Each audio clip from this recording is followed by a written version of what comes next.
जज़ाकल्लाह, बहुत शुक्रिया तिलावत कलाम पाक के लिए। तो जनाब आगे बढ़ते हैं। तिलावत कलाम पाक के बाद बारी आती है हदिया नात की।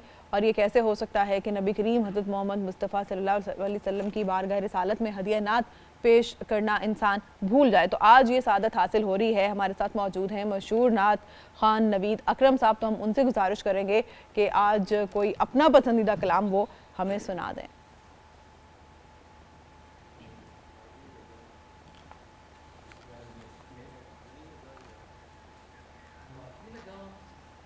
कलाम पाक की सादत जो है वो हासिल करेंगे नवीद अकरम साहब। और इस हवाले से हम मज़ीद आगे भी बढ़ेंगे और तौबा के हवाले से भी आज हमें बात करनी है।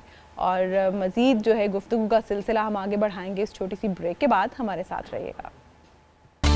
रमज़ानुल मुबारक का आज तीसरा रोज़ा है और गहमा गहमी बाज़ारों में हमेशा की तरह देखने में आती है। तो आज जो रिपोर्टर हैं हमारे वो रावलपिंडी में मौजूद हैं। उनसे जानते हैं कि वो किस बाज़ार में मौजूद हैं, यहाँ पर ख़रीदारों का क्या कहना है, दुकानदारों का क्या कहना है। तो बताइएगा उस्मान, आप किस मार्केट में मौजूद हैं और क्या कह रहे हैं ख़रीदारों का और दुकानदारों का, कैसा चल रहा है उनके शॉपिंग करने वालों का भी और बेचने वालों का भी।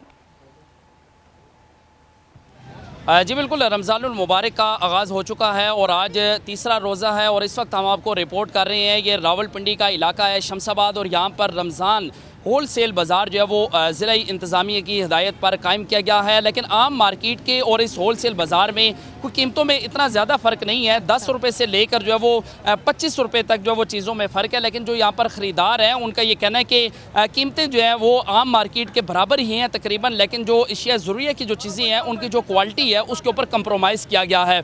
उस तरह की चीज़ें यहाँ पर जो है वो नहीं मिल रही ख़रीदारों को जिस तरह आम मार्केट के अंदर जो है वो फ़रोख्त की जा रही हैं। दूसरी जानिब जो ज़िला इंतज़ामिया है उनकी जानिब से भी जो मुनाफाखोर हैं उनके खिलाफ ग्रैंड ऑपरेशन जो है वो शुरू किया गया है और इस वक्त तक तकरीबन 650 से ज़ायद अफराद को गिरफ्तार किया गया है। 4 मुकदमा दर्ज किए गए हैं। आज ही रावलपिंडी में 32 अफराद को जो वो गिरफ्तार किया गया है। 33 लाख से ज़ायद जुर्माने जो है वो आयद किए गए हैं। गुज़श्ता साल की निस्बत जिस तरह हमने गुज़श्ता साल देखा था कि शहरियों की बड़ी तादाद यहाँ पर थी, ख़रीदार इस वक्त भी बड़ी तादाद में मौजूद है लेकिन उस तरह ख़रीदारी करते हुए नज़र नहीं आ रहे। उनका ये कहना है कि जिस तरह पंजाब हुकूमत या ज़िला इंतज़ामिया ने दावे किए थे कि चीज़ों की जो कीमतें हैं वो आम मार्केट की निस्बत, ओपन मार्केट की निस्बत यहाँ पर कम है, लेकिन उस तरह यहाँ पर कीमतों में कमी जो है वो नहीं की जा सकी। जो यहाँ पर ताजर हैं, ताजर भी अपने तहफ़्फ़ुज़ात लेकर बैठे हुए हैं, वो भी शदीद मुश्किलात का शिकार हैं। उनका ये कहना है कि बड़ी मंडियों में जो अशिया ज़रूरिया की जो कीमतें हैं वहाँ पर कीमतों को कंट्रोल नहीं किया जा रहा, लेकिन यहाँ पर दबाव डाला जा रहा है कि मुनासिब कीमतों में यहाँ पर जो चीज़ें हैं वो फ़रोख्त की जाएँ। जो स्टॉल होल्डर्स हैं उनका ये कहना है कि रोज़ाना की बुनियाद पर यहाँ पर 1700 से 2000 रुपये योमिया के हिसाब से यहाँ पर ज़िला इंतज़ामिया जो है वो चार्ज कर रही है। और अगर इसी तरह देखा जाए तो ये कीमतें जो है पूरा माह इन्होंने यहाँ पर ये पैसे जो है वो देने हैं। ये 55,000 से 60,000 रुपये फ़ी ताजर यहाँ पर देने पर मजबूर है। लेकिन जो शहरी हैं वो ये शिकवा करते हुए नज़र आ रहे हैं कि जो चीज़ जो मार्केट के अंदर जो 350 रुपये फ़ी किलो के हिसाब से जो चीज़ फ़रोख्त की जा रही है वही चीज़ इस बाज़ार के अंदर जो वो 335 रुपये से 340 रुपये जो फ़रोख्त की जा रही है, क्योंकि ये एक वाहिद बाज़ार है जो शमशाबाद के मुकाम पर लगाया गया। दूसरा जो बाज़ार है वो यहाँ से जिस मुकाम पर लगाया गया वो चूड़ चौक के करीब लगाया गया। वो बाज़ार यहाँ से तकरीबन आधा घंटा सफ़र करने के बाद वहाँ पर शहरी पहुँच सकते हैं। लेकिन उनका ये कहना है कि गुज़श्ता साल की निस्बत इस साल जो बाज़ार हैं उनकी कीमतें जो है वो ना होने के बराबर है और उनकी तादाद जो है वो इंतहाई कम है, जिसकी वजह से दूर दराज के जो लोग हैं वो इसी बाज़ार में आते हैं और काफ़ी ज़्यादा मायूसी का इजहार करते हुए भी नज़र आ रहे हैं। जी ठीक है, बहुत शुक्रिया उस्मान, आपने आगाह किया। तो जनाब अपने मौजू पर जो आज के लिए हमने मुंतखब किया है उसके जानिब आते हैं और राय मंजूर साहब हमारे साथ मौजूद हैं। और सर काफ़ी बोर हो गए होंगे आप ऐसे अभी नहीं, मैं बिल्कुल बोर नहीं हुआ क्योंकि मैं अभी आपसे बात नहीं कर पाई हूँ। तौबा का हमारा आज का मौजू है राय मंजूर साहब। तौबा की अहमियत इंसान की ज़िंदगी में, और फिर ऐसा नहीं होता कि इंसानी ज़िंदगी में बस आपसे एक बार गलती हो गई, आपने माफ़ी मांग ली और बस क्या वो काफ़ी। इंसान को तो ख़ता का पुतला कहते हैं, यानी इंसान तो ख़ता करता रहता है या कभी भी चांसेस होते हैं गलती के। तो फिर ऐसे में तौबा की क्या अहमियत है? क्या हम हर बार माफ़ी मांगेंगे अल्लाह हमें माफ़ कर देगा? बहुत शुक्रिया। औज़ुबिल्लाहि मिनश्शैतानिर्रजीम, बिस्मिल्लाहिर्रहमानिर्रहीम, अल्लाहुम्मा सल्लि अला मुहम्मद व अला आलि मुहम्मद। गुजारिश इस तरह से है कि देखिए, जैसे कल भी हमने बात की कि हमारे पास अल्टीमेटली 2 चॉइसेस में से एक होना है, या बंदे ने जन्नत में जाना है या दोज़ख में जाना है। वो जो सूरत अराफ की मैंने कहा था कि एक दीवार ऊंची होगी, अल अराफ नाम की, उस पर चढ़ा दिया जाएगा, वो तो चंद 100 साल की बात है ना। सही। और क़यामत का जो दिन है, क़यामत का मतलब जिस दिन हिसाब होना है, हशर बेसिकली तो है, लेकिन लोग क़यामत आमतौर पे कहते हैं तो हम भी यूज़ करें, वो इस दुनिया के 50,000 साल के बराबर एक दिन है। कहते हैं ना मालिक यौमिद्दीन, यौम जो है वो एक दिन जो है 50,000 साल। तो उसमें मतलब सोचिए ना, 50,000 साल में 200-400 साल तो मैटर ही नहीं करते ना। अच्छा, वो दीवार पे होंगे और अल्टीमेटली उनका भी फैसला हो जाएगा और अल्लाह ताला अपनी रहमत से। अच्छा, अब जन्नत या दोज़ख में से तो फर्स्ट तो थोड़ी सी ना हमें डिस्क्रिप्शन पता होनी चाहिए कि जन्नत दोज़ख है क्या। सही। अच्छा, यहाँ पे हम जितने भी इंसान बसते हैं, हम चंद चीज़ों की ना ख्वाहिश करते हैं और कोशिश करते हैं कि ये हमें हासिल हो, ये हासिल हो। मिसाल के तौर पर हर बंदा यहाँ पे कोशिश करता है कि उसकी सेहत ठीक रहे, वो खूबसूरत लगे, उसको खुराक अच्छी मिले। अच्छा, वो उसकी एज कहीं रुक जाए, या आजकल देखो बूढ़े ना हो, दो चीजें, कमज़ोर ना हो, अच्छा कोई दुख ना हो, कोई बीमारी ना हो, कोई गम ना हो, कोई तकलीफ ना हो। ये सौदा जो हम लेना चाहते हैं ये इस बाजार में है ही नहीं, जिसका नाम है दुनिया। सही। अब देखें ना, अगर जून है और आप बाहर कहें कि बर्फबारी नहीं हो रही, भाई जून में नहीं होती बर्फबारी, यहाँ पे तो नहीं होती। बिल्कुल। अच्छा, बिल्कुल ये जो चीज़ें हैं, आप देखें ना, बड़े से बड़ा बंदा कोई बता दें पूरी दुनिया में जिसको कोई दुख ना हो, उसको कोई ना कोई तंगी तकलीफ या जिसको बीमारी ना हो। अच्छा, बड़े से बड़े डॉक्टर्स को बीमारियाँ होती हैं। तो ये सारी चीज़ें जो मैंने अर्ज़ की ना, जो हमारी ख्वाहिशात हैं, इनके लिए अल्लाह ने जन्नत रखी है। अच्छा, जन्नत में देखें ना, आपकी एज जो है ना, हर बंदा जवान होगा, और वो जवानी पे रुक जाएगा, एज आगे नहीं बढ़ेगी। लिहाजा ये करीमें शरीमें ये सारा कारोबार बंद। जिम भी नहीं जाना पड़ेगा और डाइटिंग जिम भी नहीं जाना करनी पड़ेगा। पड़ेगी। अच्छा, सही, डाइट का भी ये है कि ये बाथरूम वगैरह का सैनिटरी का सामान ख़त्म। सही, अच्छा, सिंपली एक कहते हैं हल्का सा डिकार आएगा खाने के बाद, उससे हजम हो जाएगा। सही, कई दोस्तों कहते हैं जी फिर हम खाते ही रहेंगे। हमने कहा जी खाते रहें, इसमें कोई पाबंदी नहीं, जितना खाएं उसकी। अल्लाह ताला ने जो नेमतें आप तसव्वुर कर सकते हैं। इवन मैं पढ़ रहा था, अच्छा मैंने जन्नत के बारे में ज़्यादा पढ़ा, मैंने कहा जहाँ जाना हो वहाँ के बारे में चीज़ों को पता होना चाहिए, सही, ज़्यादा ज़रा बेहतर रहता है।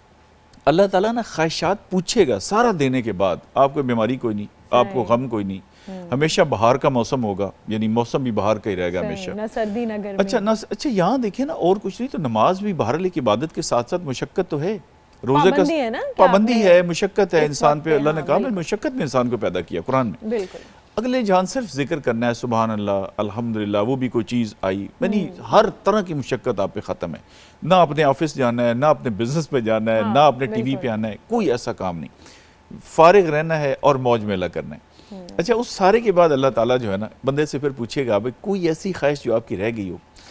तो हुजूर अकरम सल्लल्लाहु अलैहि वसल्लम ने फरमाया कि एक जन्नती ऐसा होगा, एक ही मिसाल ऐसे दी बड़े लोगों के से। सही, अच्छा, वो ज़मींदार थे भाईजान, तो जन्नत में चले गए, तो वो कहते हैं या अल्लाह मुझे बहुत खुशी होती है जब मैं ऐसे दाने फेंकता हूँ ना, फसल उगाता हूँ अच्छा, और फसल ग्रो करती है, बड़ी होती है। तो अल्लाह ताला फरमाएगा भाई आप चाहते हैं कि वो फसल हो? वो कहेगा जी मेरी बड़ी ख्वाहिश है कि जन्नत ये हो दोबारा। अल्लाह ताला ने हुक्म देगा फरिश्तों को, और ऐसे ज़मीन के खेत दूर तक वो अंबार हो जाएंगे, वो दाने फेंकेगा। सिर्फ उस एक की जनती की खुशी के लिए अल्लाह ताला ऐसे उसके सामने, ये टीवी पे आपने देखा ना ऐसे पौधे उगते हैं हमारे हाँ, सामने, exactly, yes, ऐसे यानी फसल उसके सामने बड़ी होगी, उसको खुश किया जाए। फिर एक बाजार लगेगा, वहाँ पे ख़वातीनों हजरात को बुलाया जाएगा। अब देखे ना किसी को अपना नाक पसंद नहीं है, जब ये सर्जरी मर्जी सारी हो रही हैं, और लेडीज तो शॉपिंग शॉपिंग। अच्छा, शॉपिंग का अलग है, शॉपिंग का कोई मसला नहीं वहाँ पे। अच्छा, सही, अच्छा, उस बाजार में जैसी शक्ल आप चाहें आपकी मर्जी के मुताबिक बन जाएगी। मतलब आप ये समझिए जैसे मॉडल्स हैं, आप उसमें एंटर होना है आपने कि जी मेरा नाक ऐसे हो, मेरा ऐसे हो, तो वो सांचे में ढल जाएंगे आप, बस सांचे आपकी में, और शख्सियत आपकी उसमें ख्वाहिश के मुताबिक। अल्लाह ताला पहले भी कद काट सारा। अच्छा, एक साहबी ने पूछा, उन्होंने कहा या रसूलल्लाह सल्लल्लाहु अलैहि वसल्लम, बाज़ औक़ात ऐसे होता है कि हमें किसी शख्स से ना ऐसे थोड़ी सी बैड फीलिंग होती है, मिल के अच्छा नहीं लगता। अच्छा, अब वो भी नेक आदमी है, जन्नत में चला गया, हम भी जन्नत में चले गए, सही। ऐसे मिलते हैं तो थोड़ा गुड टेस्ट नहीं आता। सही, अब देखिए ये भी कोई पुर्जा है ना जिससे वो फीलिंग डेवलप होती है। जैसे आपका ये पुर्जा है जो देखता है, ये एक पुर्जा है जो सुनता है, ये पुर्जा है जो सुनता है। तो अल्लाह के रसूल सल्लल्लाहु अलैहि वसल्लम ने इरशाद फरमाया कि वो जो है ना एक दूसरे के जिससे फीलिंग आती है वो ही ख़त्म कर दी जाएगी, वो होगी ही नहीं। सही, यानी वो इतनी सी जो इरिटेशन है ना कि किसी को देख के ऐसे अच्छा नहीं लगता, वो भी आपकी ख़त्म कर दी जाएगी। सही, तो जन्नत में है पूरा मौज मेला। अब आ जाए दूसरी तरफ, तौबा के जन्नत तक जाना कैसे जाना है? कैसे, यही तो मैं बता रहा हूँ ना कि हमें पता हो कि भाई उधर क्या है और इधर क्या हाँ, है। अच्छा, बिल्कुल। दूसरी तरफ है दोज़ख, जो सज़ा आप सोच सकते हैं ना। देखिए ना, आग का मैंने पढ़ा, अल्लाह ताला माफ़ फरमाए कि अगर उस आग से आप इस दुनिया की आग में आए, ये इतनी ठंडी है उसके मुकाबले में। कभी आपका आग में हाथ गया है वैसे? हाँ, कुकिंग करते जल जाता है, हाँ, अल्लाह माफ़ करे, हो जाता है, लेकिन मतलब ये बहुत ही तकलीफ देह काम है ना। बिल्कुल, बिल्कुल, अच्छा, वो ये है कि इस दुनिया की आग में अगर उस बंदे को डाल दिया जाए तो ये इतनी ठंडी है कंपैरेटिवली कि उसको नींद आ जाएगी, वो सो जाएगा। वो सो जाएगा, और इससे 70 गुना, और 70 मैंने अर्ज किया था कि कसरत के लिए है, 70 नहीं। सही, हाँ, अच्छा, फिर ये है कि इंसान की खाल मोटी कर दी जाएगी। आपको पता है ना, ये पेन जो है वो यहाँ स्किन के नीचे करके एक जगह है जहाँ से पेन, एक्चुअल पेन होता है। सही, अच्छा, वो मोटी खाल कर दी जाएगी, वो जल जाएगी, फिर नई खाल पैदा की जाएगी, वो जल जाएगी, फिर नई का। अच्छा, फिर खाने को फरमाया कि उनको पीप और खून और गंद और वो गंदगी जकूम यानी जो है कि वो, बस। फिर सांप और बिच्छू और बाकी सजाएं। अच्छा, अब देखिए जन्नत जो है ना, ये कमाल दर्जे की आखिरी इंसान की ख्वाहिश और अय्याशी, सही, सही, और ये कमाल दर्जे की, ये ऐसे नहीं कुछ चलता और ये हम देख लेंगे, हम पता कर लेंगे। देयरफॉर दोनों जगहों का जब हमें ये पता लग गया, हाँ। और अल्लाह ताला ने कुरान में और हदीस में अल्लाह के रसूल सल्लम ने ये बता दिया कि ये जगह है, तो ठीक। कौन इंसान है जो चाहेगा कि मैं जन्नत में ना जाऊं बिल्कुल। और मैं दोज़ख में जाऊं, और कौन है जो उसको अफोर्ड कर सकता है? कोई भी नहीं। अच्छा, अब इंसान की मशीनरी जो अल्लाह ताला ने बनाई है, लेकिन आप एक पानी की मोटर लगाते हैं या फैन बनाते हैं, आप कहते हैं 20 ये 24 घंटे नहीं चलेगा, इसकी मोटर जल जाएगी। सही, इंसान को अल्लाह ताला ने बनाया ही ऐसा है कि इसके अंदर नफ्स है, इसके अंदर ख्वाहिशात हैं, इसकी कुछ चीज़ें ऐसी हैं जो गलबा। आपको पता है हुजूर अकरम सल्लल्लाहु अलैहि वसल्लम और पूरा काफिला जहाद पे गए हुए थे, वापस आ रहे थे, सही। और सारे रात को आराम करने लग गए। और हज़रत बिलाल रज़ी अल्लाह ताला अन्हु को हुक्म दिया गया कि आपने जागते रहना है, सोना नहीं है। सही। अच्छा। और बाकी भी सो गए, हज़रत बिलाल रज़ी अल्लाह ताला अन्हु भी सो गए। और बिलाखिर सूरज निकला और गर्मी सही जब धूप लगी तो सारे जागे और नमाज कज़ा हो गई। और अल्लाह के रसूल सल्लल्लाहु अलैहि वसल्लम ने फरमाया कि बिलाल तुम्हें किस चीज़ ने ये कर दिया? उन्होंने फरमाया जी नींद का ऐसा गलबा आया कि मैं बर्दाश्त नहीं कर सकता। तो ये चीज़ें इंसान के साथ अल्लाह ने लगा के इस मशीनरी में ये पुर्जे फिट करके भेजे। ह्यूमन वीकनेसेस आप जैसे ह्यूमन वीकनेसेस, बिल्कुल। अच्छा, हमारी बड़ी लंबी बात को आप बड़ा मुख्तसर कर लेती हैं, ये भी बड़ा फन है। Human weaknesses. अच्छा, ये फितरतन है। एक तो ना हमने खुद पैदा की, एक है कि हमने खुद बनाई। अब देखें ना, अल्लाह ताला ने कोई मशरूब बनाए 5-10 हज़ार किस्म के, हमने कहा जी वो नहीं पीने, हमने शराब पीनी है, तो ये हमने खुद क्रिएट की, हमने खुद उसको। अच्छा, मैंने हलाल चीज़ें 10,000 छोड़ के 20,000 चीज़ें मैंने हराम खाना है, ये खुद। लेकिन ये जो मैंने कहा ना, नींद का गलबा है, भूख का गलबा है, बाकी किसी वक्त इंसान के ऊपर कोई चीज़ गालिब आ जाती है, जितना भी इंसान नेक पाक। बिल्कुल बिल्कुल बिल्कुल। अच्छा, उसमें ये अल्लाह ताला ने फिर ये कहा कि एक तो मैंने कल भी अर्ज़ किया था कि अल्लाह ताला ने 100/100 तो हमसे मांगा ही नहीं। जी हाँ, ये नहीं कहा, अल्लाह को पता ना मशीनरी मैंने किस तरह की बनाई है, ये 100/100 कर ही नहीं सकती। देयरफॉर देखिए ना, ये अल्लाह के रसूल सल्लल्लाहु अलैहि वसल्लम के, मैंने कहा कि उनकी नमाजें कज़ा हुई, जंग खंदक के मौके पे भी नमाजें कज़ा हुई, फिर नमाज कज़ा अदा की गई। सही। ये हमें सारा बताने के लिए बेसिकली किया गया ना, वहाँ तो पूरा सिस्टम अल्लाह ताला रोक देता है कि आपके साथ भी ये मसला हो सकता है, कभी आपको जाग नहीं आती, आपको नमाज समटाइम याद नहीं रहती। अच्छा, अब हमसे होगी गलती। एक तो मैंने कहा ना कि 49% जो गलतियां हैं ना, वो तो अल्लाह ने वैसे ही कहा ना कि 51% हो गई, तुम्हारे अमाल को तोला जाएगा। कारी साहब ऐसे ही है ना कि तुम्हारे अमाल अगर भारी होंगे, नेक अमाल, तो तुम जाओगे जन्नत में। तो इसका मतलब 51%। अच्छा, अब जन्नत के भी देखें दर्जे हैं। पहले तो दोज़ख से बचना है, यानी सबसे पहली फौजुल कबीर कहा गया ना कुरान में, अल फौजुल कबीर, के सबसे बड़ी कामयाबी ये है कि आप दोज़ख से बच जाएं और जन्नत में चले जाएं। अच्छा, वहां से आपने बचना है और हो गया गुनाह, तो अब करें क्या? जो सगीरा गुनाह है ना, छोटे छोटे। अच्छा, सगीरा गुनाह ये भी है कि चलते हुए नीचे चीमटी आ गई, किसी के पाँव पे पाँव आ गया, ये जिनको हम सगीरा समझ रहे हैं ना, ये सगीरा नहीं है। गीबत भी करें, चुगली भी करें, वो कबीरा में आ जाते हैं। वो कबीरा में आते हैं। जो हमें तो देखिए, हमने तो पूछा ही कोई नहीं ना। देखिए ना, हमने अमेरिका जाना हो तो उसकी सारी इन्फॉर्मेशन, यार वहाँ पे मौसम कैसा है, कपड़े कैसे, मरी जाना हो तो लोग इन्फॉर्मेशन ले रहे होते हैं। जन्नत दोज़ख के बारे में हमने मालूमात लेना ही मुनासिब नहीं समझा। अच्छा, हालांकि देखे ना, वहाँ पे रहना। कुछ लोगों का ये भी कॉन्सेप्ट होता है कि गलतियाँ हम खुद से कैसे कर सकते हैं, अल्लाह ने चाहा होगा तो गलती हो गई होगी ना। और फिर इसका हवाला पेश करते हैं कि अल्लाह कहता है तुम तो चाह भी नहीं सकते अगर मैं ना चाहूँ। कुछ लोग लॉजिक देते हैं। मैं आपको अर्ज करता हूँ ना, ये जबरिया और कदरिया की बहस है जो आपने कहा ना। एक इंसान वो ये है ना कि अगर मेरे बस में ही कुछ नहीं है, तो फिर तो देखो ना, जो कातिल चोर है वो कहे चोरी मैंने इसलिए की है कि मेरी किस्मत में लिखी। अच्छा, कुछ ये भी कहते हैं मेरी किस्मत में लिखा था ना। ये एक बिल्कुल अलग सब्जेक्ट है किस्मत में। देखिए, मैं आपको बता देता हूँ, आप टीचर हैं और आपकी एक क्लास है, हम सारे स्टूडेंट हैं। इम्तिहान से पहले पूछते हैं जिनमें कौन टॉप करेगा, आप 3-4 के नाम लेती हैं, ये या ये कि ये टॉपर हो सकता है। अच्छा, अंदाजा ही है ना आपको सारा उनकी बैकग्राउंड देख के, यानी आपका एक इल्म है उनके बारे में जिसकी बुनियाद पे आप एक प्रेडिक्शन कर रही हैं।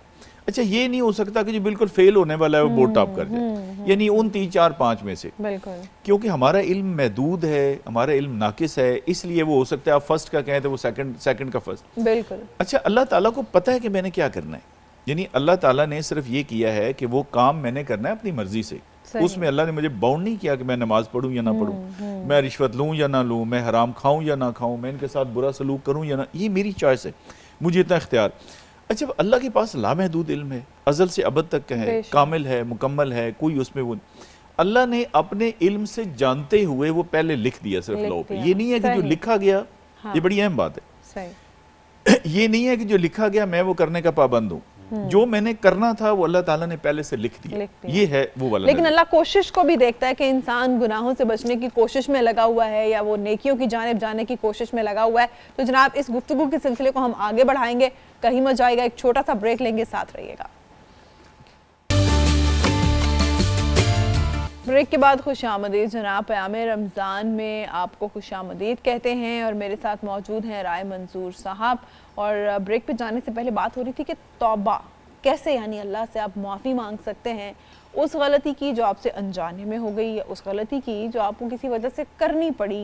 वो भी मेरा ख्याल है राय साहब उसमें मजबूरी के ज़मरे में ही आती होगी कि आपको कोई काम ना चाहते हुए करना पड़ गया।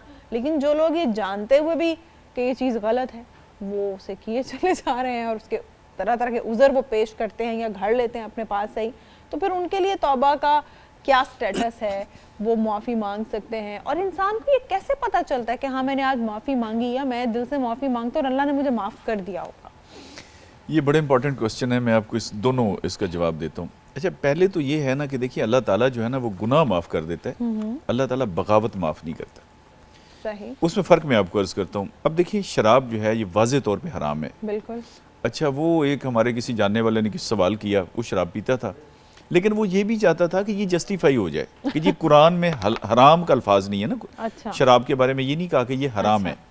सही। तो एक साहब आए, उन्होंने उससे पूछा, ऐसे कोई लेक्चर हो रहा था, उसने कहा जी देखें, उसको लगा कि ये बंदा मेरे बड़े मतलब का है और ये यही कहेगा जो मैं चाह रहा हूँ। उसने कहा जी आप ये फरमाएं कि कुरान में हराम का लफ्ज़ तो नहीं है, तो फिर हम कैसे कह सकते हैं कि ये हराम है? अच्छा, उसने कहा बेटा आप बिल्कुल सही कहते हैं, कुरान में हराम का लफ्ज़ तो नहीं है शराब के बारे में, लेकिन ये कहा कि ये शैतानी काम है, तो जिधर शैतान जाएगा ना बिल्कुल। अगले जान, फिर तुम उसके साथ ही जाना। हाँ, अच्छा देखिए ना, कल भी मैंने अर्ज़ किया, कुरान और हदीस को मिला के जो है ना इस्लाम बनता है। एक चीज़ तो सवाल ही पैदा नहीं होता ना, जैसे मैंने कहा कुरान में तो ये भी नहीं लिखा कि नमाज की रखते कितनी है, इल्ला ये कि उसका तरीका और सारी जी, वज़ाहत, जी, तो वो दोनों को आपको।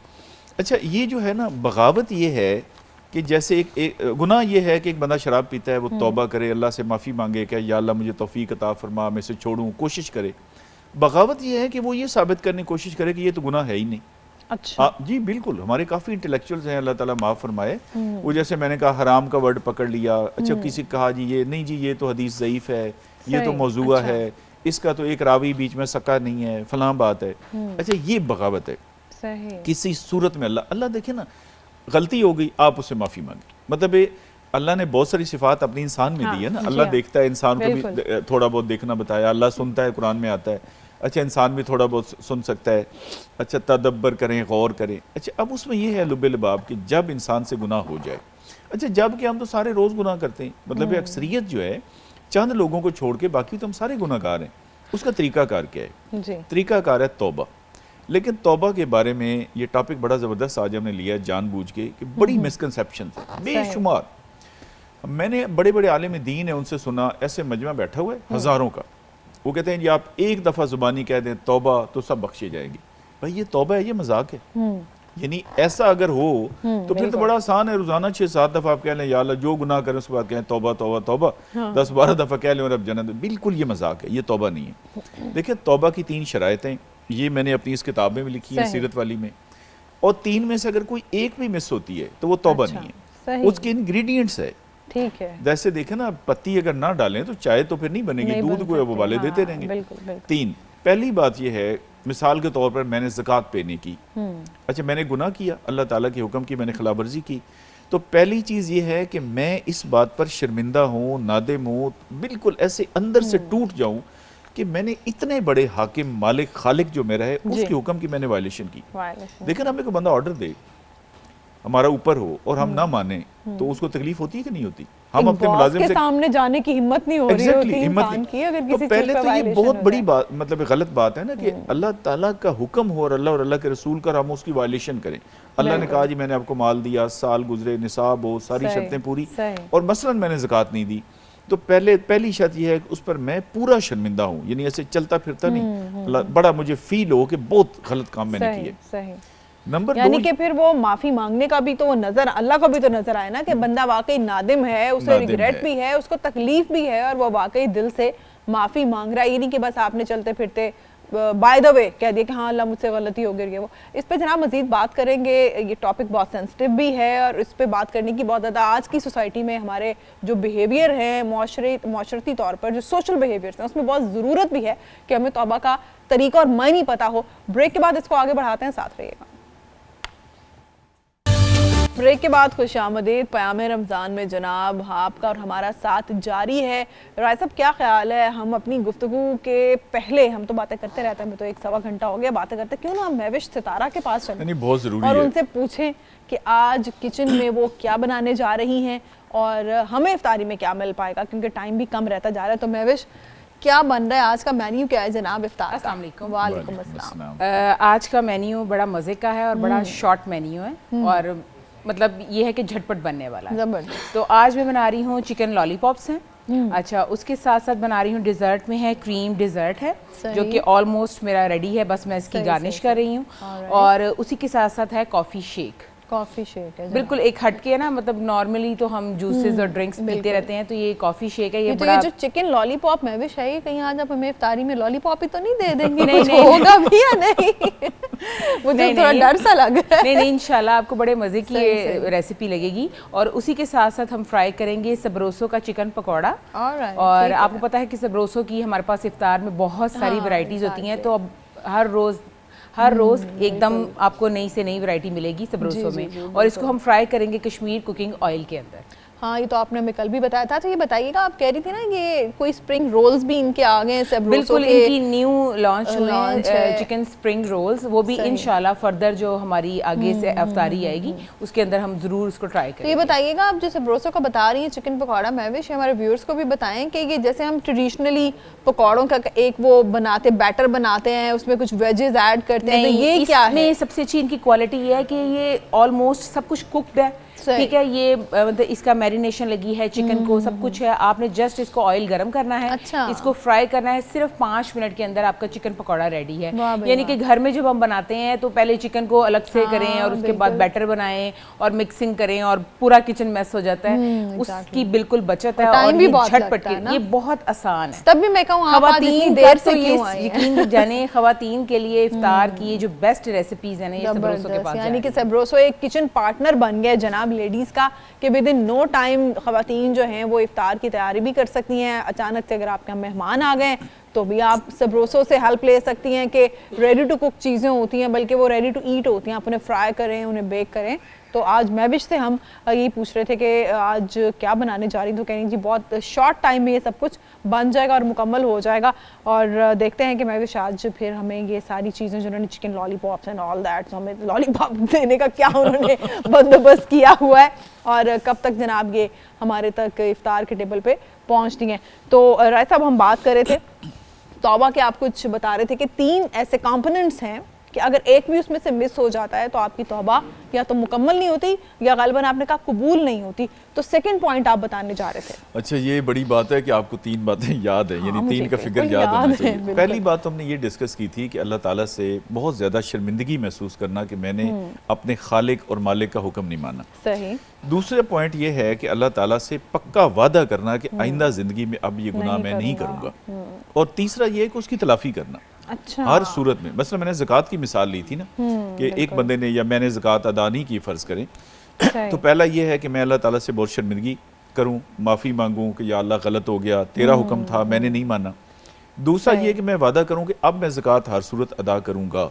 और तीसरा तलाफ़ी ये है कि जितने साल की ज़कात मैंने नहीं अदा की उसका मैं हिसाब करूं और मैं वो ज़कात पे करूं। अगर इन 3 में कोई एक भी मिस है तो फिर आपकी तौबा नहीं है। तो जनाब, जैसे कि किचन के बारे में भी हमने आपको इन्फॉर्म किया कि आज मैविश का करने जा रही हैं और थोड़ी सी हमने जो 2 पॉइंट्स हमारे मिस हुए थे तौबा के, वो भी हमने पूछ ली। एक छोटी सी ब्रेक ले रहे हैं, कहीं मजा आएगा, अभी वापस आ रहे हैं।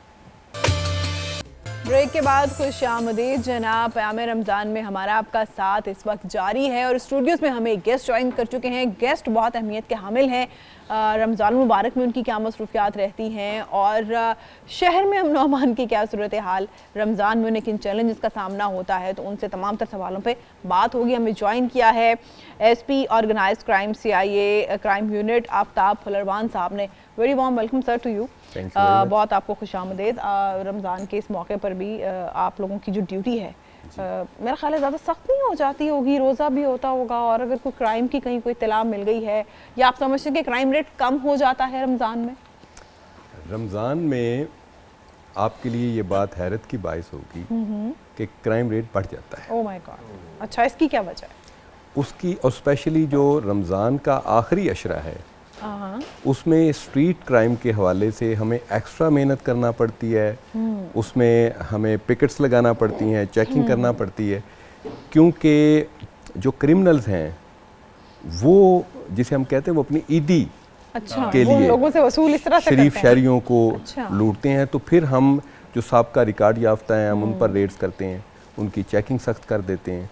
तो ये एक रिवर्स प्रोसेस चलता है। जैसे चीज़ों की कीमतें आम साल में कम होती हैं, रमज़ान में बढ़ जाती हैं, तो इस तरह जो नेगेटिव अनासर हैं तो वो भी अपनी रमज़ान की में तैयारी इस तरह से कर रहे होते हैं, उनकी एक्टिविटीज बढ़ जाती है, तो फिर हम एक्स्ट्रा एफर्ट करते हैं उनको कंट्रोल करनी पड़ती ये है। फरमाइएगा कि अब आम तौर पे जो सरकारी मुलाजिम है सारी मासिवा पुलिस के, वो तो 9 से 3 पे आ गए जी। और 9 का मतलब भी मेरे ख्याल मेरा दफ्तर 9 बजे खुलता है, ये चंद ऑफिस और खुलते हैं तो 10 एक बजे जाते हैं, 2-2:30 बजे उठ जाते हैं।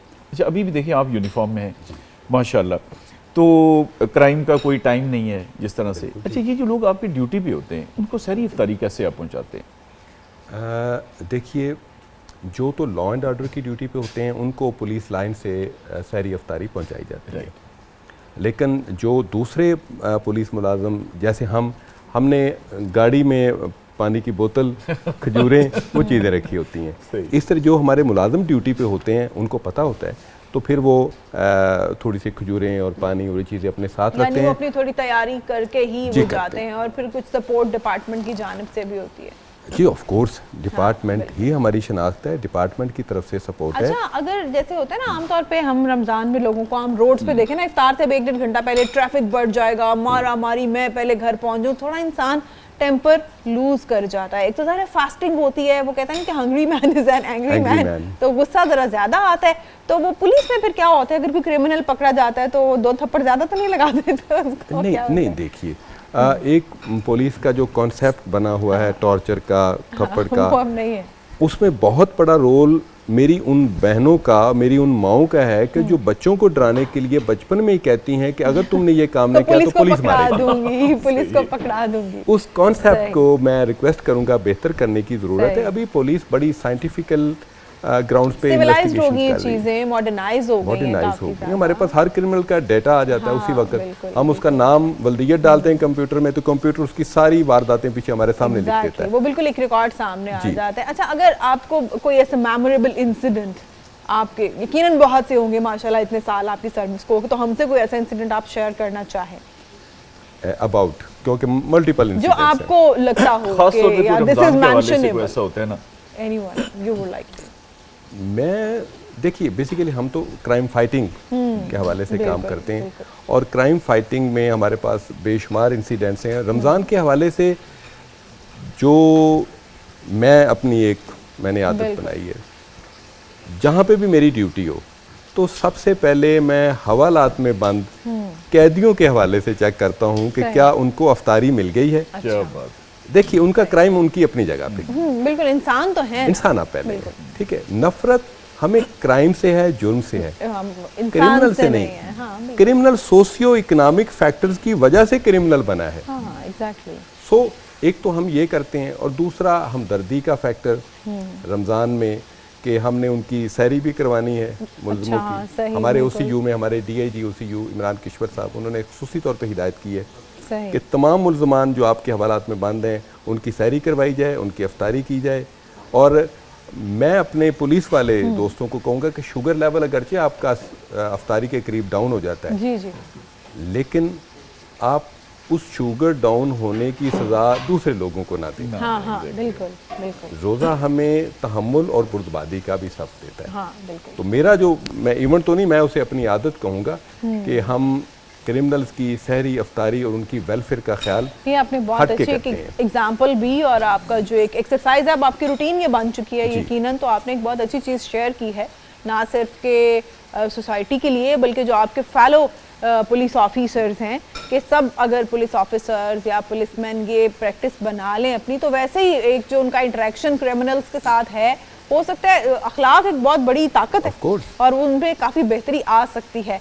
और पुलिस के इमेज की हम बात कर रहे थे SP साहब, आप समझते हैं अभी काफ़ी चीज़ें वाकई एज अ सोसाइटी भी, हम एक आम शहरी के तौर पे भी ये चीज़ महसूस करते हैं कि पुलिस की बहुत सी चीज़ें बेहतर हुई हैं, लेकिन अभी भी बहुत सी चीज़ें बेहतर होना बाकी हैं।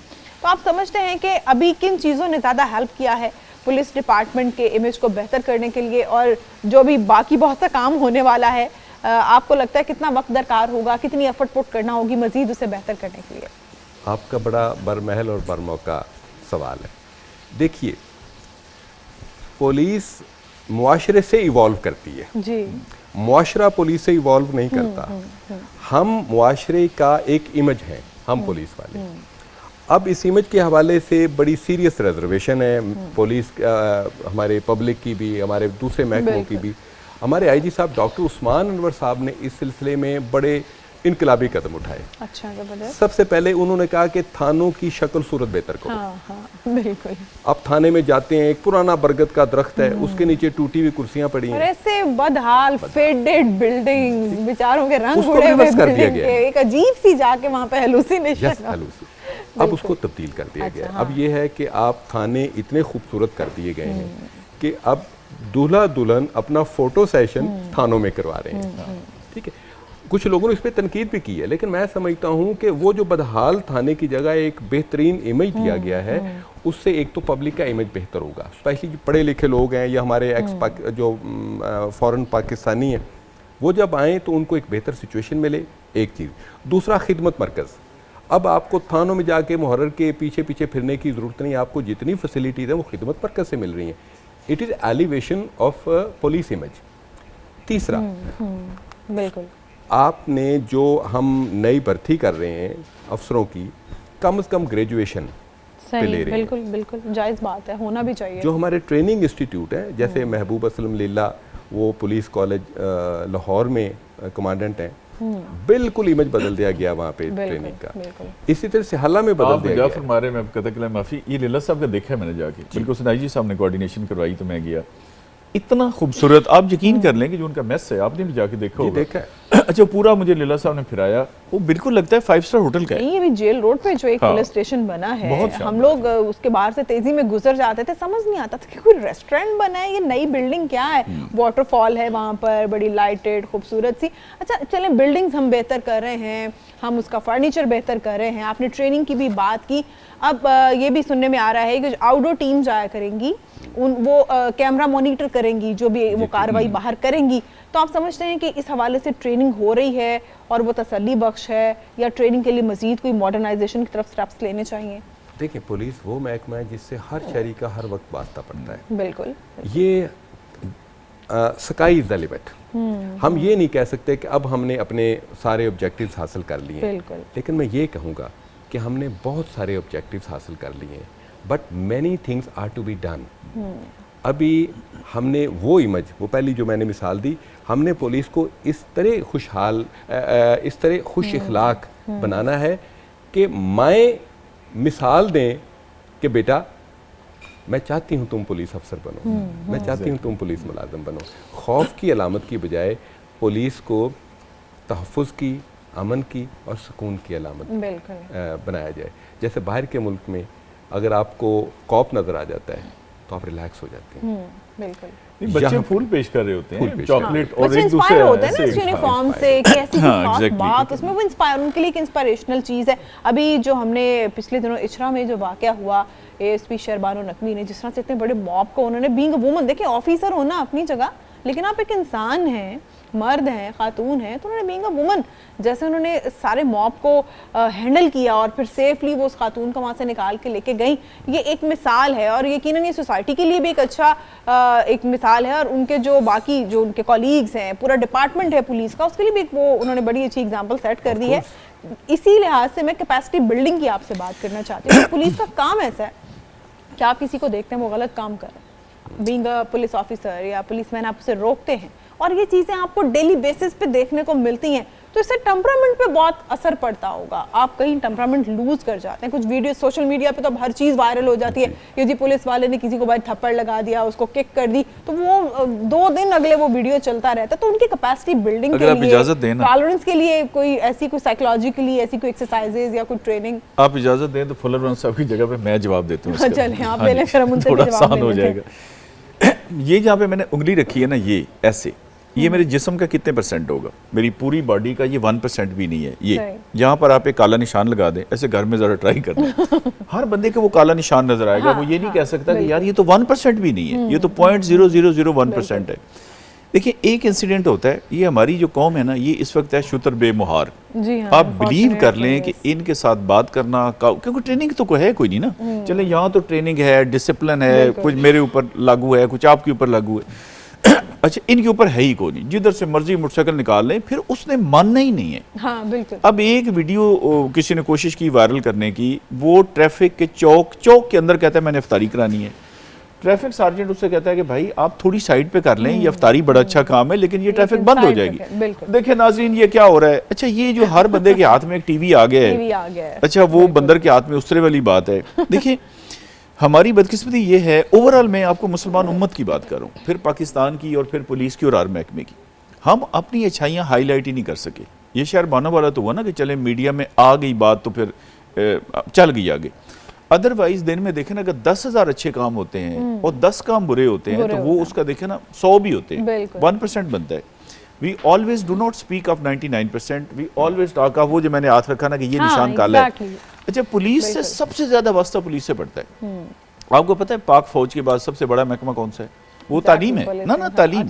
तालीम 5 लाख। तो मैं कह रहा था, मैंने कहा ये पता लग गया ना उनको ये 5 लाख आप हैं। अच्छा वो ये कि 5 लाख, लेकिन देखिए उनका लिमिटेड काम है, गए बच्चों को पढ़ाया वापस आ गए, यहाँ से अपने बाहर निकलना है। अच्छा अब वो जो ट्रैफिक वाला बेचारा सुबह से खड़ा हुआ है, एक अच्छा मोटरसाइकिल इधर से रोकेगा तो वो इधर से भाग जाएगा, इधर से रोकेगा, ऐसे ही। अच्छा मैं इसमें थोड़ा सा ऐड करना चाहूँगा, हमारे आईजी साहब की फ़िलॉसफी इससे डिफरेंट है।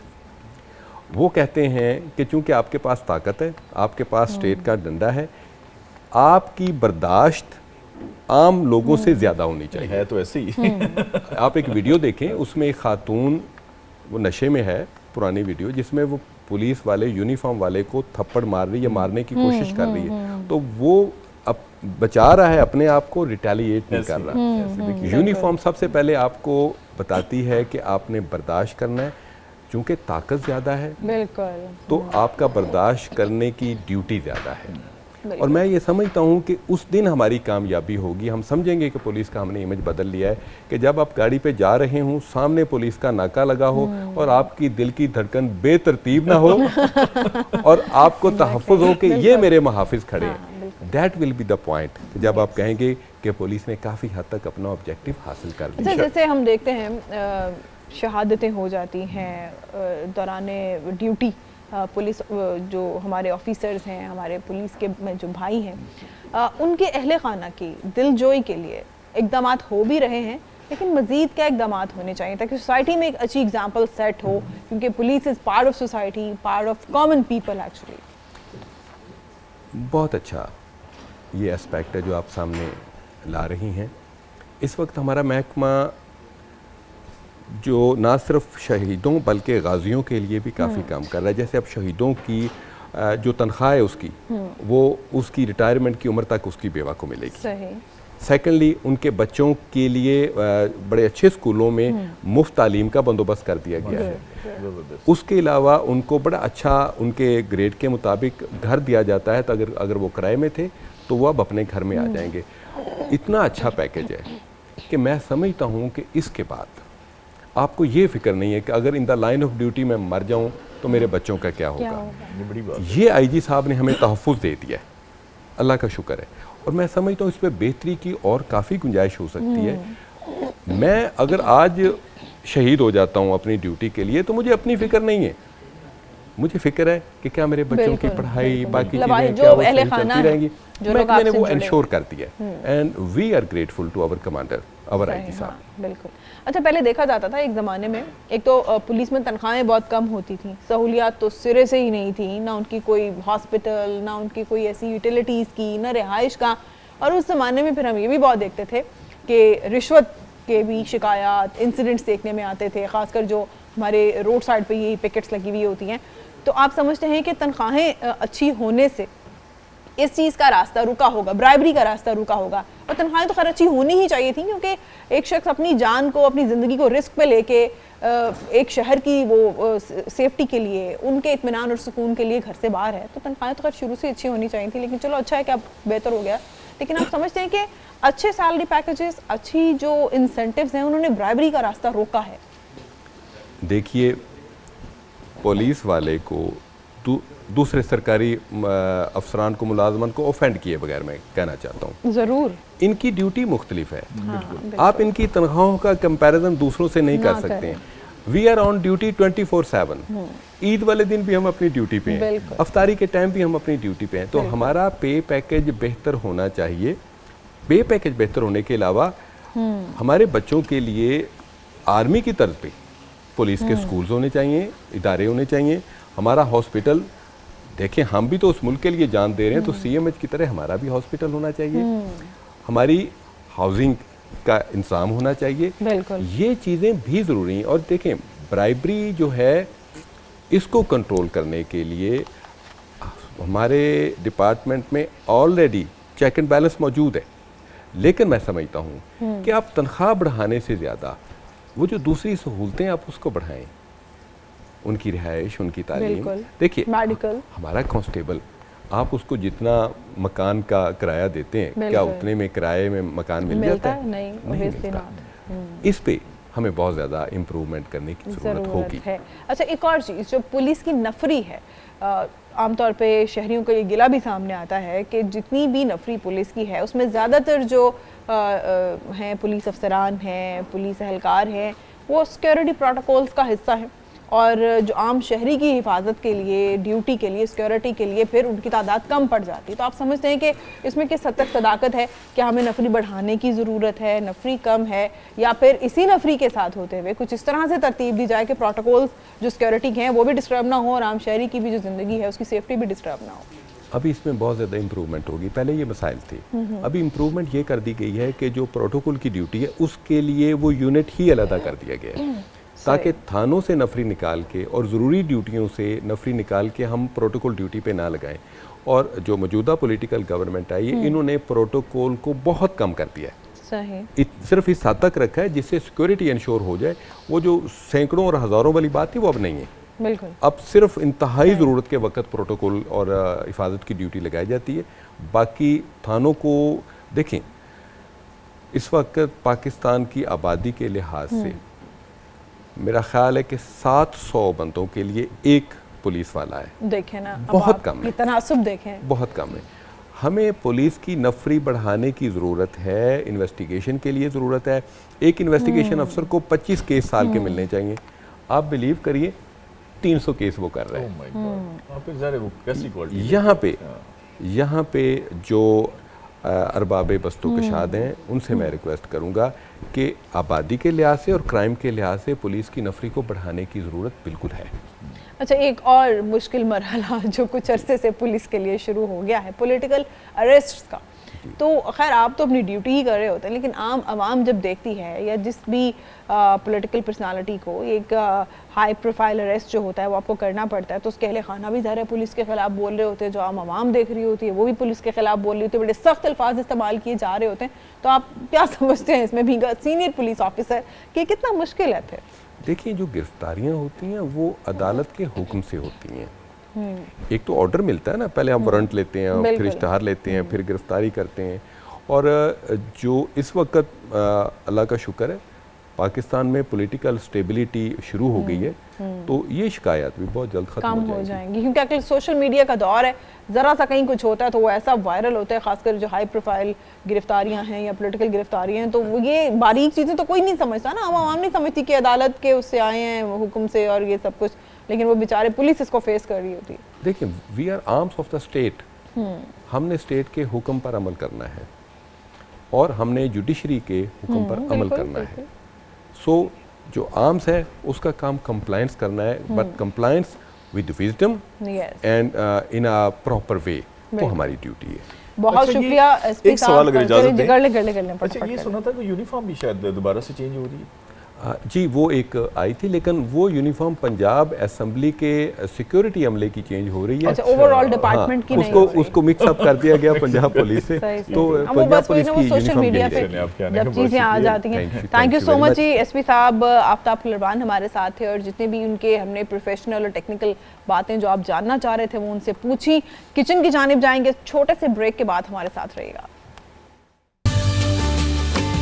क़याम रमज़ान में एक बार फिर से खुशामदीद जनाब। किचन जो है वो हमारा इस वक्त बहुत सरगर्म अमल है और इफ्तार की तैयारी ज़ोर शोर से हो रही है। मेरा ख्याल है मैं भी एक चक्कर लगाऊं किचन का और महविश से पूछूं कि महविश आज का जो मेन्यू था तो बड़ा झटपट जिस तरह से आपने बताया था, झटपट से बन लेकिन भी है ना, वाओ दैट्स नाइस, बन भी गया भाई।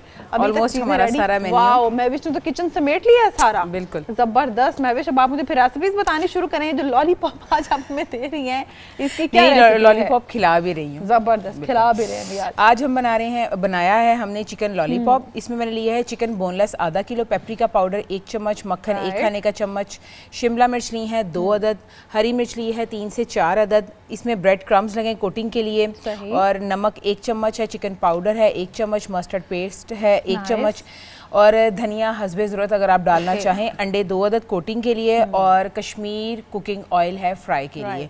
हमने सबसे पहले चिकन को चॉपर में डाला क्योंकि ये बोनलेस है, इसकी बोन्स नहीं स्क्रीन पे भी दिखाई दे रही है जनाब रेसिपी। मैं भी आप जरा बताना शुरू करेंगे सारी चीजें आपने कैसे?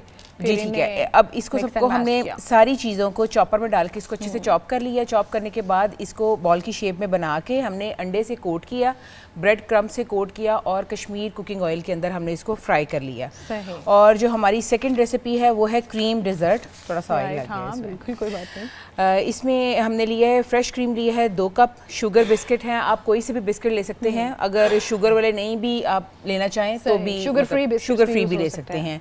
वो तकरीबन लिए हैं 2 कप, उसको ग्राइंड कर लिया। मक्खन 4 चम्मच, दूध 1 लीटर, कोको पाउडर है 3 चम्मच, कस्टर्ड पाउडर है तकरीबन 3 से, वनीला फ्लेवर ले लें या कोई भी फ्लेवर ले लें, 3 से 4 चम्मच, शुगर है 4 चम्मच, केला 6 से 8 अदद है, और चॉकलेट सिरप लिया है इसकी गार्निश के लिए। तो मैंने सबसे पहले कस्टर्ड को बना लिया, दूध लिया, उसमें मैंने वनीला कस्टर्ड लिया, कस्टर्ड को अच्छे से उसमें पोर करने के बाद जैसे ही कस्टर्ड थिक हो जाता है तो उसमें मैंने कंडेंस मिल्क डाला, अच्छा, और उसमें शुगर डाली। शुगर डालने के बाद उसको एक साइड पे कर दिया। यानी आज आपने शुगर वाला कुफर तोड़ ही लिया। जी बिल्कुल, मैंने कहा कभी कभी तो शुगर होनी चाहिए ना, कभी। तो जैसे वीक में 1 डे चीट डे होता है ना, तो वैसे हम सबका चीट डे होगा भाई, सही हो गया। तो सबसे पहले हमने लेयर करनी है बिस्किट की, और जो बटर है उसको क्रश कर लिया उसकी, उसके बाद उसके ऊपर हमने बनाना लगाना है, और उसके बाद हमने कस्टर्ड लगाना है। इसी तरह हमने लेयरिंग में, ये देखें मैंने टॉपिंग पे ये लेयर्स किया हुआ है, रेसिपी मौजूद है, और मैं भी हमें एक्सप्लेन भी कर रही हूं। जी बिल्कुल। और इसी के साथ साथ ये हमारी थर्ड रेसिपी जो है वो है कॉफ़ी शेक है। इसमें मैंने दूध लिया है 2 ग्लास। अच्छा, मैं डिफरेंट शेक्स मिल्क में इसलिए बना रही हूँ कि हमें ये जितना भी जो फूड मैं बना रही हूँ, इसको खाने के बाद आपको रात को खाने की ज़रूरत नहीं पड़ती ना। ये एक फुल मील है जिसमें दूध भी है और मतलब डिफरेंट वैरायटी भी है। इसमें मैंने लिया है कॉफ़ी शेक में मिल्क है 2 ग्लास, कंडेंस मिल्क है 4 चम्मच, कॉफ़ी है 3 चम्मच, 3 से 4 भी ले सकते हैं जो स्ट्रॉन्ग फ्लेवर पसंद करते हैं। वनीला आइसक्रीम है 3 स्कूप है, और जो बर्फ़ है हस्बे ज़रूरत है। इन सबको हमने ब्लेंडर में डाला है, अच्छे से ब्लेंड किया, और मैंने इसको ग्लास में पोर करने के बाद कॉफ़ी के साथ इसकी गार्निश कर दी। और इसी के साथ साथ मैंने सबरोसो के चिकन समोसा है उसको भी फ्राई किया है। और आज मैंने कहा थोड़ा टाइम ज़्यादा था तो हम 2 चीज़ें कर सकते हैं, तो साथ साथ मैंने जो है चिकन पकौड़ा इसको भी मैंने फ्राई किया है कश्मीर कुकिंग ऑयल के अंदर। तो जनाब देखने में महविश वैसे चीज़ें हमें जैसे वो क्या है चिकन लॉलीपॉप छोटे-छोटे से, लेकिन उसकी तैयारी देखें ना कितनी ज्यादा होती है, छोटी-छोटी चीजें उसमें टाइम लगता है, टाइम टेकिंग है। हमने सारी चीजें लेनी है, वॉश करना है, फिर उसकी मेकिंग है और फिर इसको फ्राई करना है। बट सबरोसो में एक चीज है कि आप इसको फ्रीजर से निकालें और सीधा पैन में डालें और फ्राई कर लें। बिल्कुल बिल्कुल। मैं तो ऐसा परेशान हो गई थी कि महविश मुझे दिखाई नहीं दे रही थी पहले, और मैंने कहा आज पता नहीं हम अफ्तार में करेंगे क्या, लेकिन महविश ने बताया कि जनाब सबरोसो ने ये मुश्किल आसान कर दी है, बहुत आसान कर दी है। और बहुत सी चीज़ें, बल्कि सारी चीज़ें सबरोसो की ऐसी हैं जो आप देख भी रहे हैं अपने टीवी स्क्रीन पर, जो समोसाज हैं, और आज चिकन पकौड़ा भी है ना। हाँ जी, चिकन पकौड़ा है और चिकन समोसा है। और ये जनाब आप सबरोसो ने मसला हल कर दिया वैसे महविश के, आप बहुत कम टाइम में भी आज तो आपने ये डेमोन्स्ट्रेट ही कर दिया ना कि कम टाइम में आप चीज़ें जनाब फ्राई करें और वो रेडी टू डाइन है और आप फौरी से जनाब उन्हें यूज़ कर सकते हैं। और ये जो आपने स्वीट्स बनाई हैं इसकी कटिंग भी काफ़ी जो है वो लग रही है कि कुछ फ्रूट्स की भी आपने जी बिल्कुल मैंने अच्छा मैं अपने डिज़र्ट्स में मेरी कोशिश होती है कि फ्रूट का एडिशन ज़्यादा हो, चाहे वो शेक्स में हो या डिज़र्ट में हो। उसका रीज़न ये है कि हमारी, मैंने आपको बताया ना कि अफ्तारी में फुल हर चीज़ होनी चाहिए, हर चीज़ होनी तो चाहिए। फिर मैंने इसीलिए इसमें मैंने बनाना को इनटेक जो है वो ज़रूरी है, हो जानी चाहिए, बजाय कि आप सिर्फ सारा फ्राइड स्टफ रखें। बिल्कुल, और फ्राइड हर तरह की चीज़ें खानी चाहिए, हर तरह की आपकी टेबल पे चीज़ें होनी चाहिए। अच्छा, अगर मेरा अगर खुद का बस चले तो मैं कुछ डाइट की भी चीज़ें ले आऊँ, मतलब कि कुछ ऐसा भी आप लें, पोरिज में लें या डिफरेंट चीज़ें लें, कि ज़रूरी नहीं है कि आपने हर चीज़ फ्राइड में ही खानी। वैसे पोरिज खाने को दिल करता होगा अच्छा, हमारे आवाम का? नहीं, ज़रूर दिल करता है। मैं पोरिज को डिफरेंट वैरायटी में करें ना, उसमें फ्रूट्स का ऐड कर लें, आप नट्स को ऐड कर लें, बहुत सी चीज़ें होती हैं, आप उसको ऐड करेंगे तो उसका एकदम फ्लेवर ही चेंज हो जाएगा। वो एक पुराने ज़माने वाला जो पोरिज अम्मियाँ बनाती थी उससे बहुत चेंज हो जाएगा। सही। तो आप ये बताना भी, आज जो हमें जो व्यूअर्स को हमने बताना था वो ये है कि सिर्फ फ्राइड आइटम्स नहीं होती जनाब हमारे किचन में, हमारे इफ्तार टेबल पर महविश जो हैं वो इंशाल्लाह इन फर्दर मैं हेल्दी, हाँ, हम like will try to turn over to the healthy food and fresh food, जैसे भी फ्रूट्स की कुछ ना कुछ इंटेक है, मिल्क की है वो डिफरेंट मिल्क शेक की शक्ल में हो सकता है, या फिर फ्रेश फ्रूट्स जो हैं वो स्मूदी की शक्ल में हो सकते हैं,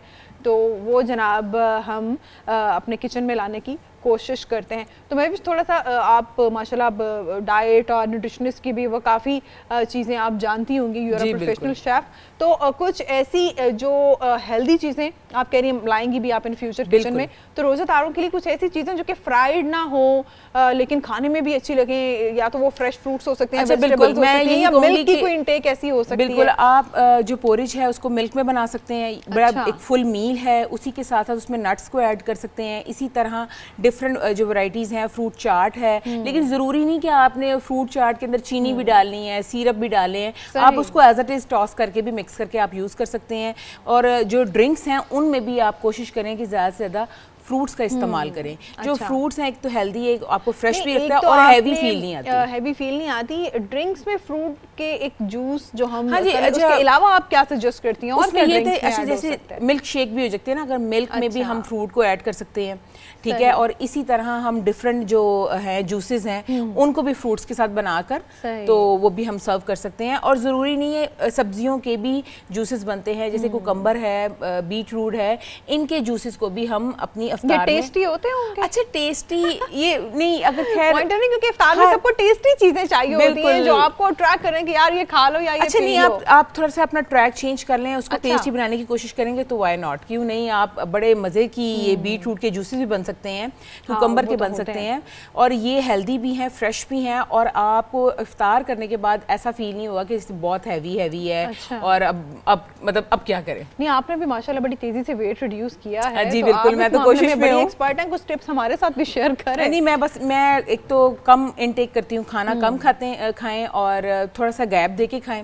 अगर आपको बहुत भूख है, थोड़ा सा खा लें, उसके 2-3 घंटे बाद दोबारा खा लें, तो ये मच बेटर फॉर यू। और वेट रिड्यूस में भी मेरा ख्याल है कि ये तो बड़ा अहम काम अदा करता है। और आप क्या सजेस्ट करेंगे? और शुगर को कम से कम करें। अच्छा, शुगर भाई कम से कम कर दें, ये हमारी जो शेफ हैं वो भी ये सजेस्ट अच्छा, मैं बेशक अपनी रेसिपीज में डालती हूँ, हर बंदा शुगर को नहीं कट कर सकता, तो सबको जैसे आप कह रही हैं ना कि इफ्तार में वैरायटी चाहिए, तो शुगर तो होती है, लेकिन मैं बजाते खुद शुगर का इंटेक कम करती हूँ। और आप सजेस्ट कर रही थी कश्मीर कुकिंग ऑयल का, तो आपने जो वेट रिड्यूस किया इसका मतलब है कि आपने फिर जो फ्राइड चीजें बिल्कुल नहीं खाई होंगी, या फिर कश्मीर कुकिंग ऑयल में कोई ऐसी स्पेशलिटी है? बिल्कुल भी नहीं बंद कर सकते। लेकिन जो कुछ भी मैंने बनाया है वो मैंने कश्मीर ये जो कुकिंग ऑयल है इसी के अंदर बनाया, बल्कि हमारे घर तो आता ही यही है। और हम अपने घर की जितनी भी रेसिपीज हैं, चाहे वो आम खाना हो या कोई डाइट फूड हो, तो भी हम कश्मीर ऑयल में ही बनाते हैं। सही, तो भाई आप सुन लें व्यूअर्स, ये एक आपके सामने एग्जांपल है। मैं भी जितनी तेजी से वेट रिड्यूस किया है, तो उनका तो ये एक्सपीरियंस है जनाब कश्मीर कुकिंग ऑयल के बिल्कुल साथ। आपके साथ खुशी हो, गम हो, कोई टेंशन हो, मतलब एट द एंड आपको किचन में आके खाना ही बनाना है। तो खाना बनाने के लिए आपका बेस्ट जो साथी है वो है कश्मीर कुकिंग ऑयल एंड सबरोसो। जैसे आपने आज ये डेमोन्स्ट्रेट किया है, बहुत कम टाइम में आपने 2-3 चीजें जो हैं वो 2-3 चीजें सबरोसो की और खुद से भी बनाकर देखें, विद एन आवर सब कुछ रेडी। तो जनाब किचन की तैयारी मुकम्मल हो चुकी है, बल्कि किचन तो महविश समेट भी चुकी हैं, और होपफुली आपके किचन में भी यही सिचुएशन होगी, और इफ्तार की तैयारी जो है वो तकरीबन मुकम्मल हो चुकी होगी, क्योंकि अब तो चंद ही मिनट रह गए हैं। तो जनाब आप भी अपने किचन का एक चक्कर लगा लें, एक ब्रेक लेते हैं।